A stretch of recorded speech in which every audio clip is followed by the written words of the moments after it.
बिहार के चुनाव 2 फेजेस में होंगे। Last date of making nominations पहले फेज की 17 को होगी, दूसरे की 20 को। काउंटिंग 14 नवंबर को होगी और पूरी चुनावी प्रक्रिया 16 नवंबर तक समाप्त कर ली जाएगी.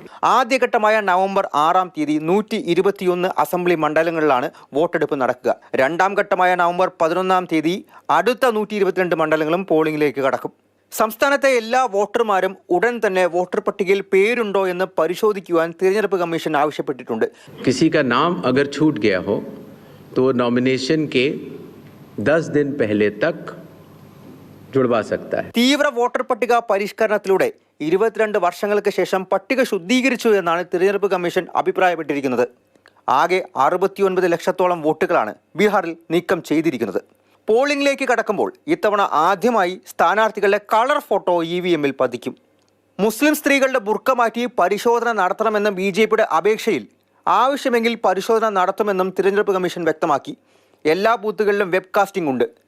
CCTV ഫുട്ടേജ് ഹൈക്കോടതിക്ക് മാത്രമേ കൈമാറാനും കഴിയൂ. ബീഹാറിനൊപ്പം 8 നിയമസഭാ മണ്ഡലങ്ങളിൽ ഉപതിരഞ്ഞെടുപ്പ് നടക്കുന്നുണ്ട്. ജമ്മു കശ്മീരിൽ 2 രാജസ്ഥാനിൽ 1, ജാർഖണ്ഡ്, തെലങ്കാന, പഞ്ചാബ്, മിസോറാം, ഒഡീഷ എന്നീ സംസ്ഥാനങ്ങളിലും 1 വീതം നിയമസഭാ മണ്ഡലങ്ങളിലാണ് ഉപതിരഞ്ഞെടുപ്പ് നടക്കുന്നത്. എല്ലായിടത്തും നവംബർ 14-ാം തീയതി വോട്ടെണ്ണൽ നടക്കും. മാതൃഭൂമി ന്യൂസ്, ഡൽഹി.